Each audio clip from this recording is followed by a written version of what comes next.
Well, hard to know what to say after that, really, isn't it? But if you thought that game was important, at opposite ends of the globe, they thought things at Old Trafford were far more significant. This was Australia against the West Indies, and the nuances of run rates aside, the loser of this match was almost certain to go out. Pakistan were through, and New Zealand looking to be on the point of joining them in the second stage. Well, Australia picked the same side that beat Bangladesh. Tom Moody, man of the match in that game, and Brendan Julian keeping their places.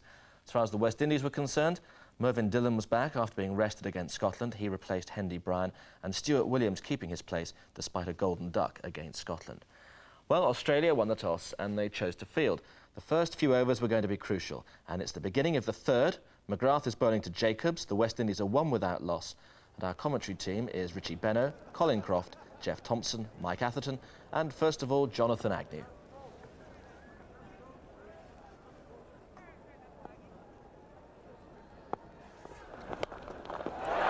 Jacobs has gone over the top. Perfectly safe, of course, with the men up. And that has slowed up quite significantly over the outfield. Jacobs comes back for 3.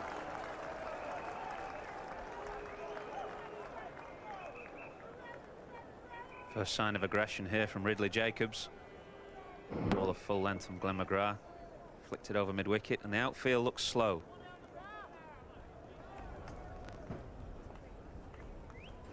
An early breakthrough for Australia.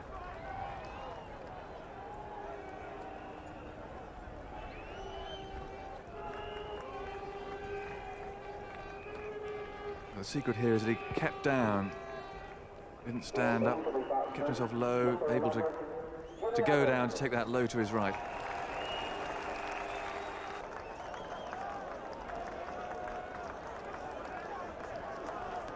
So a huge disappointment for Adams. But a great bowler like McGrath, even his confidence can dip. But it's amazing what a wicket will do, and his tail will be up now. And this, therefore, should be a tremendous contest now. This, you sense, is the crucial stage of a crucial match. Australia's best bowler against the West Indies' best batsman. Reviving memories of their epic contest in Bridgetown this winter. Much now rests on the shoulders of the West Indies captain.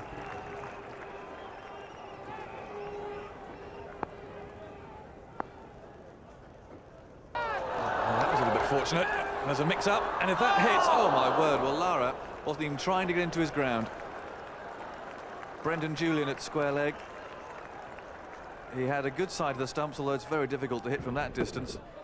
But for a start, the pull shot was a little bit shaky. Jacobs called Lara for the run, and Lara simply gave up, not in the frame. Here's Fleming bowling the 8th over. No! Great shot.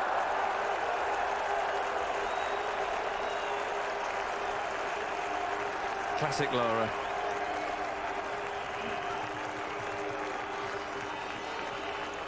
It's a typical Brian Lara pull shot, just short of a length, up onto one leg.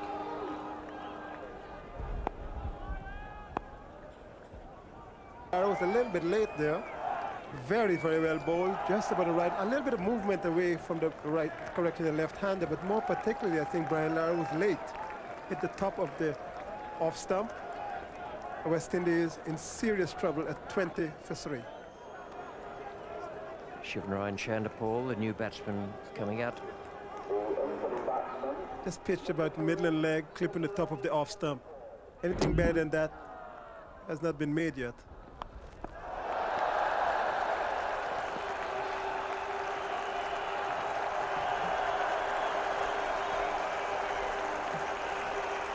This over's not quite working out for Brendan Julian so far.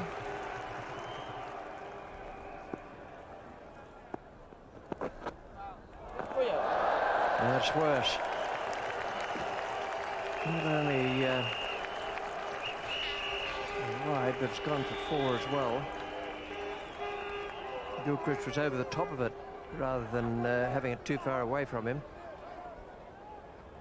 Again, lack of direction and really no bounce. Adam Gilchrist actually got across under the glove.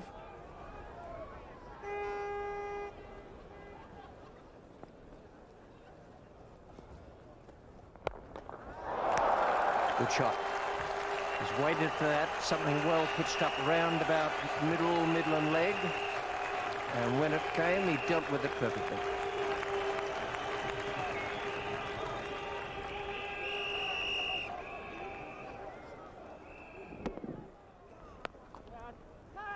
There was a hesitation. And I think the batsman could have been out either end there, because it was Jacobs who hesitated to start with.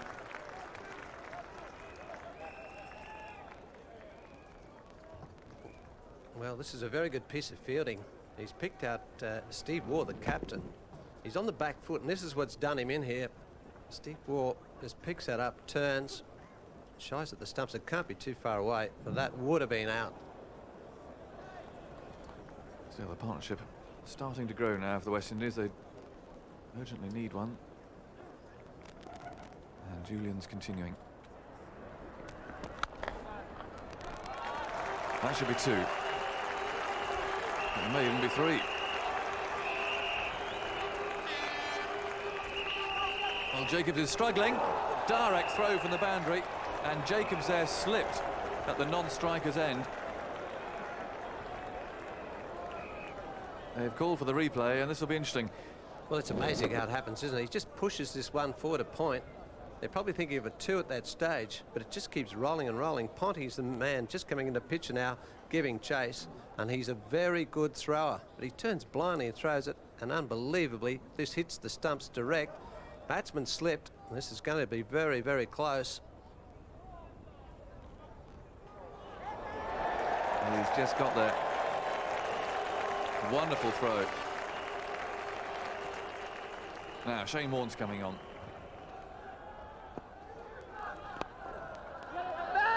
Oh, there's trouble here. Surely, if that hits. Well, they've had their chances in the field, the Australians. That's Michael Bevan. Well, this was suicidal, that's for sure. Michael Bevan and more people running in. He's left-handed there. It's got to be out by a mile. If he hits, unfortunately, just misses. Oh, he's bowled him. It was off the bat.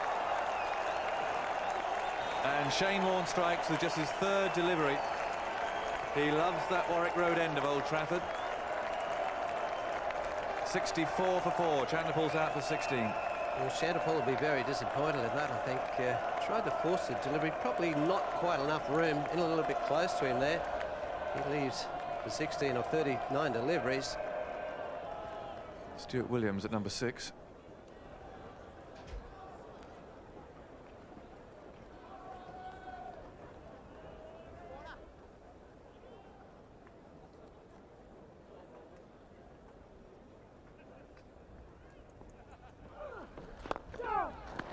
Lovely shot. It was given more air by Warne. Williams saw that. And, well, I think that'll need a replay to see whether that was 4 or not. Michael Bevan's come in here like a missile. He's had to run so much further than Glenn McGrath.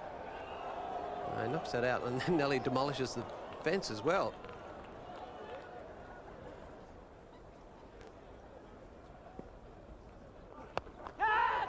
Simple catch. Totally mistimed shot there from Stuart Williams. Mark Waugh takes his 2nd of the innings. That one a good deal easier than that lovely slip catch earlier on today. And that really is a sad way to go for the West Indies. He had no idea really of the pace of the pitch or the bounce. He didn't just come in. And that was completely mistimed. 67 for 5. Phil Simmons is the last of the recognised batsmen. And there's the new manager.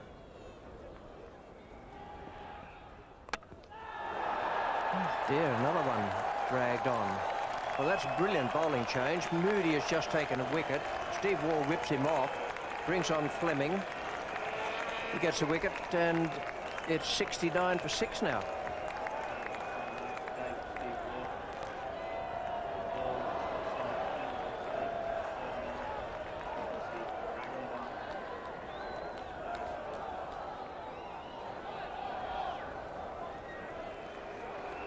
Danger man, Curtly Ambrose, not only with the ball. I've seen him turn matches around with his left-hand batting.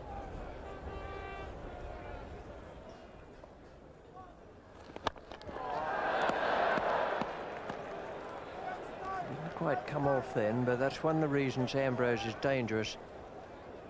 He will block, and then give it a real dash.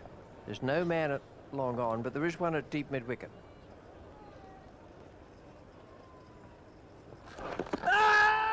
Ooh, that's got to be close. Oh, yes. I think he's done him with the top spinner. It didn't look quite like the flipper. But it was a misjudgment of length by Kirtley.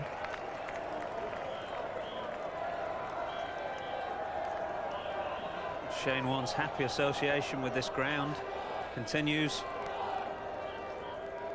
Umpire Steve Dunn sending Curtly Ambrose on his way, and Shane Warne picking up his second wicket here today. Mervyn Dillon is the new batsman. Ridley Jacobs is still there.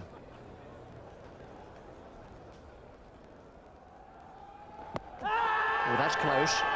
That is out. That's good delivery from McGrath. He's got his 4 wickets today with completely different deliveries all the time. That was the change of pace, defeated the forward stroke, and it's 71 for 8. Well, every bowling change that Steve Waugh makes today seems to be working. He's turned to Glenn McGrath, beats Mervyn Dillon for pace, hits him on the back leg. Absolutely no doubt about that one. It's the disappointing card of the West Indies innings. 26 for Jacobs, still there. Rion King is in with him, and this is the way McGrath did it.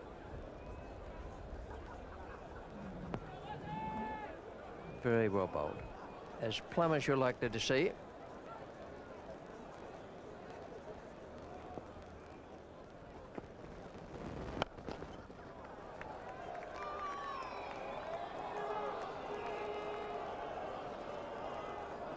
Well, they've got to take the runs, surely. I mean, that was turned down there by Ridley Jacobs. And I know they've got to try and bat their 50 overs, but still got to try and get a total.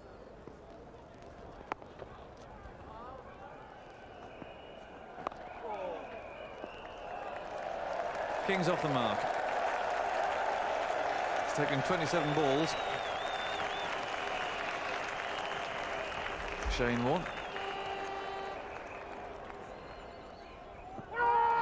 Now how about that? And yes, he's out. Push through. The flatter one, it may well have been a flipper to follow the tossed up delivery. King's on his way. Classic wrist spin bowling. And West Indies 88 for 9. It is the flipper. I think Rian King here, though, was deceived more or less with the length of the delivery. He still should have been coming forward. Since he wasn't picking, I think he ought to have been on the front foot, regardless of what's going on. Once you get onto the back foot, with a bowler of the quality of Shane Warne, then the chances are you will be out LBW. It's 88 for 9. New batsman is Courtney Walsh.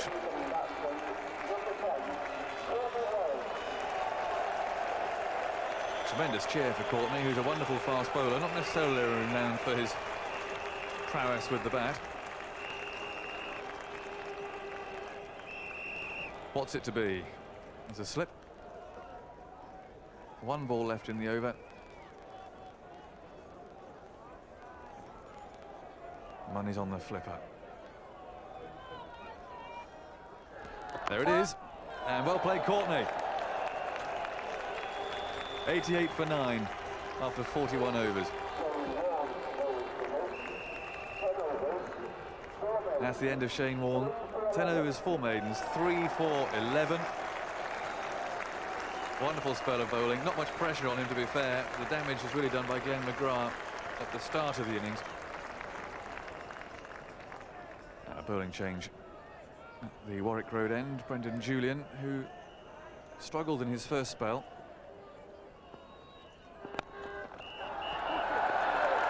Jacobs a 1-2. It's McGrath, who's got a terrific arm. Not this time, though.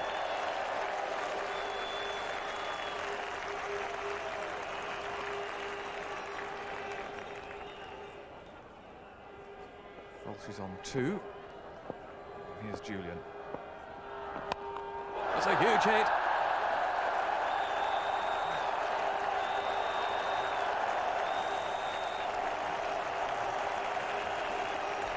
Well, that's the first boundary for a long, long time.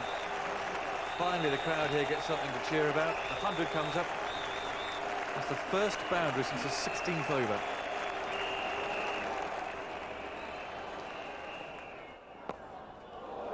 Oh, is that a brilliant catch? Well, they're asking. Shane Warne is certainly asking. Now, was it squeezed out? They're asking for a replay. Now that's straight off the bat in the air. Well, it's hit the ground. That's not out.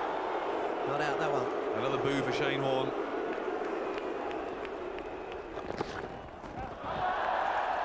And that's 4. Boundaries in successive overs. Walsh cleaned up for 6. And Ridley Jacobs becomes the first batsman to carry his bat in the World Cup. No arguing about that. West Indies bowled out for 110. They haven't completed their full 50 overs. And they really are going to have to produce a superhuman effort with the ball if they're to prevent Australia from going through to the Super Sixes. Well, poor old Ridley Jacobs. All his partners disappeared before he could reach his half-century. Extras was second top scorer. Chander Paul, the only other batsman into double figures. Well, all the comments about Glenn McGrath underachieving clearly got to him. 5 for 14 off 8.4 overs. Beat that. Mind you, Shane Warne almost did. 3 for 11 off 10. So the Australian target, a very simple one, but they had to get the runs inside 47 overs to go above the West Indies on run rate. But there was a real added twist to all this. Just watch. Well, the extra voice you hear in the commentary box is that of Dwight York, friend of Brian Lara's. It's the first over, and Ambrose is bowling to Gilchrist.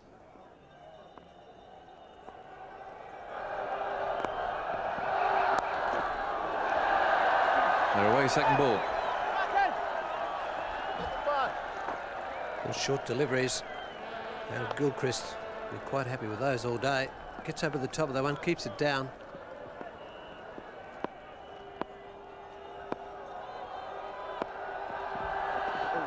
That's more like it. Well, there should be plenty of movement out there, that's for sure. It's still overcast. The rain has just stopped, but it's been a cool overcast day today with that new white delivery. And that's a beautiful one there, just leaving the left-hander.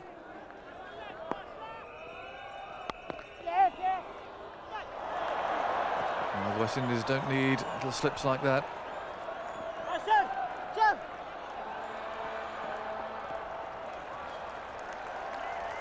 That's excellent running by the Australians.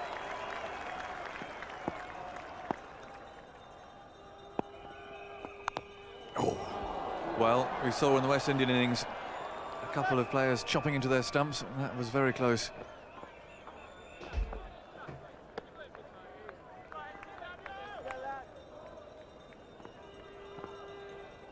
Is Ambrose. That's edged and it's taken. That's the wicket that West Indies really wanted. What a good catch too.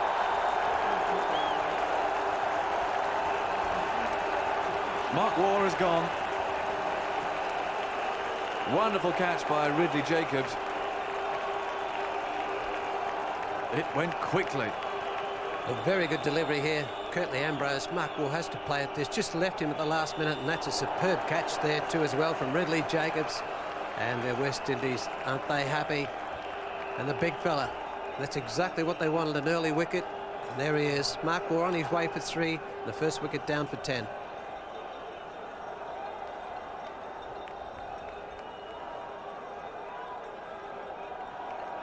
So Ricky Ponting, the new batsman. 10 for 1 in the third over. That's going to go for 4.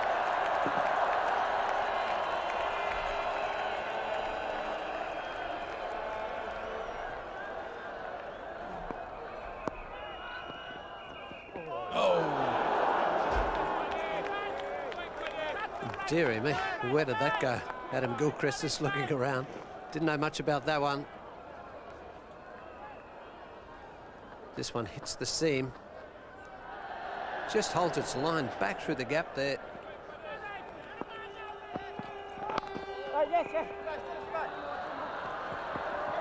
Certainly two more.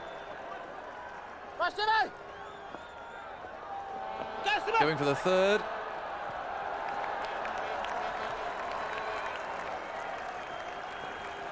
Yeah, 9 for 2 the West Indies at this same stage.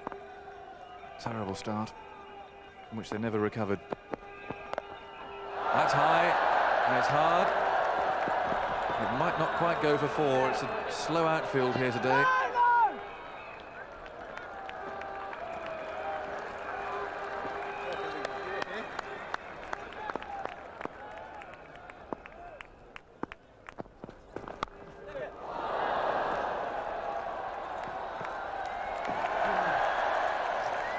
Well, Adam Gilchrist right after this ball, right from the first delivery.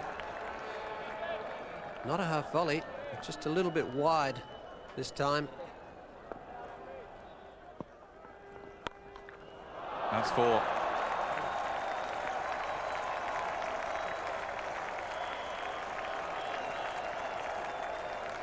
Much too short.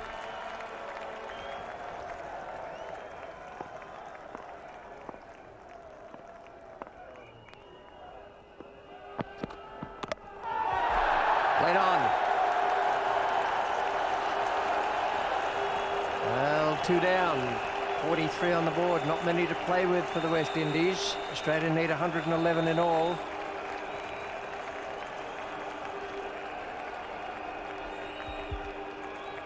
It's the third batsman we've seen today that's played on. Probably an indication that this wicket has some uneven bounce. Adam Gilchrist following Phil Simmons and Shivnarine Chanderpaul and playing on to his stumps. He's gone for 21 and Australia are 43 for 2. Now Darren Lehmann coming out at 43 for 2. He's due for a good score in these matches. Oh dear. Curtly, you're not doing the right thing by you. Well, Curtly Ambrose is charging in here. It was a loose-ish shot from Darren Lehmann outside the off stump. A clear chance.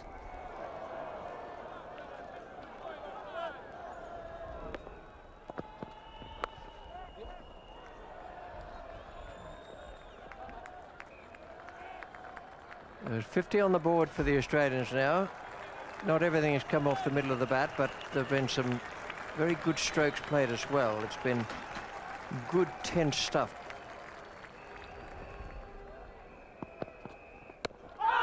Well, that's just about worth a shout. Not playing a stroke and the ball darting back from outside off stump.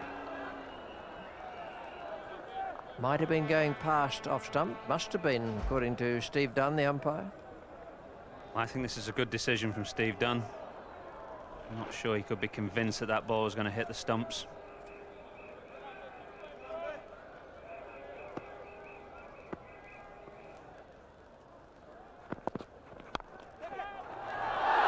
Well, what about that? A square drive, which was going for 4, and a wonderful catch. Well, I don't know whether that was how you expected the wicket to come, Richie, but it was a good call. Darren Lehmann, who had an escape early in his innings off Curtly Ambrose, this time has no such luck. Driving at a wideish ball. And a brilliant catch from Jimmy Adams at backward point. One-handed, full stretch. I think he's quite happy. And a familiar face to football fans, Dwight York, is out there to provide some sustenance for the West Indies and as a cheerleader as well. Steve Waugh is the new batsman for Australia. That's edge and not quite carried the slip, has it? Well, they're throwing it in the air. I think we'll be seeing a replay here.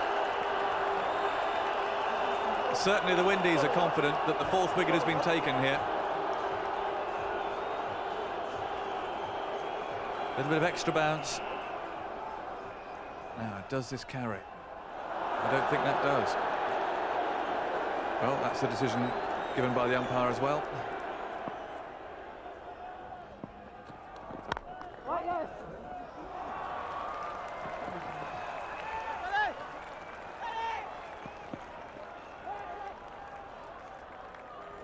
You and Brian Lara obviously know each other very well, don't you? Yeah, I mean, we're going back years of, you know, you're going back since I was 8 years of age, and we got to be very close friends. I've even gone on to be, you know, his godfather for his daughter and everything. So our friendship is not just based in sports, it's a lot deeper than that. And it's just a tremendous mate to have and somebody that I can confide in. And presumably you can identify sort of pressures on him at the moment. I mean, you know how passionate the supporters in the Caribbean are. He's got some pressure on his shoulders, isn't he? It's not too bad. What a brilliant catch! Shivner and Chanderpaul, what a catch. We've seen Jimmy Adams take a blinder. That is the second fabulous catch of the afternoon. Ponting is gone. I think I should stay here now. 50 runs still required by Australia. And look at this, to take any catch on the move is difficult. But to take it running in towards the ball as low as this is really special. He had to come in, make good ground, and then to take it just an inch off the ground. It couldn't have been any lower. That was a sensational catch. And here comes Michael Bevan, left-handed, batting at number 6 for Australia. With Australia having to win this match. Now, Mervyn Dillon is replacing Kirtley Ambrose, who's finished his spell.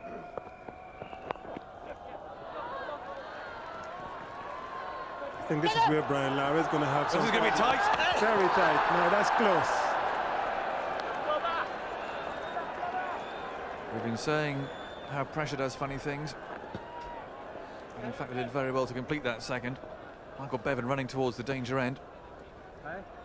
Ryan King here has done very well. He's been feeling not so well, but this is very, very tight. Well done. But the batsman is very, very safe. Last ball of the 21st over.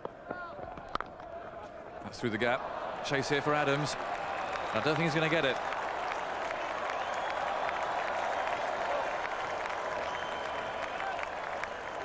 A neat boundary. Take some of the pressure off.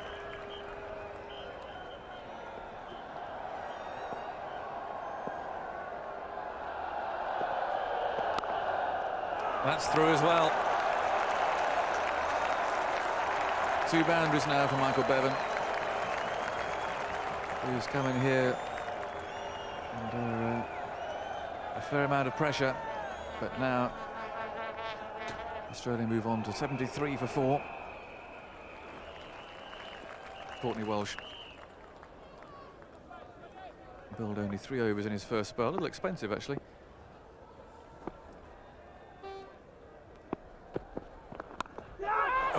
Had there been a second slip, that would have been a chance.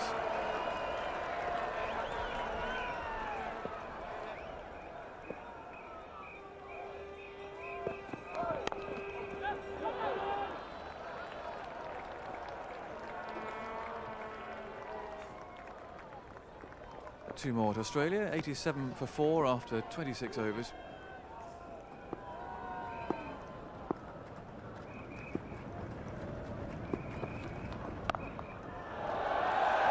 That's the first loose one after 3 consecutive maidens.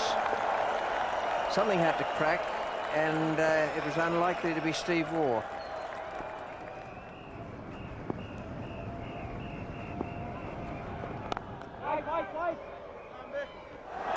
Well, now we see a misfield come in. Kirtley Ambrose, simple field there at mid-off. He's let it go through. That's just not what they need at the moment. $100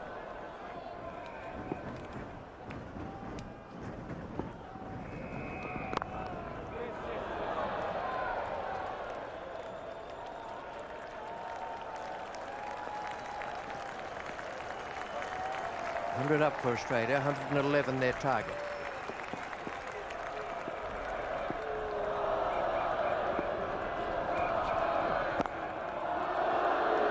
Just to explain to the viewers at home that Australia would prefer the West Indies to go through rather than New Zealand, as it would mean that they take 2 points through to the Super Sixes.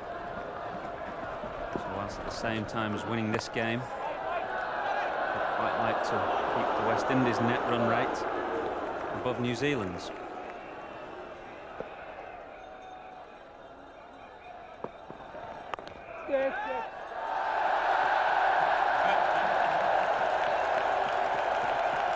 You would think that Michael Bevan has just reached the most brilliant century.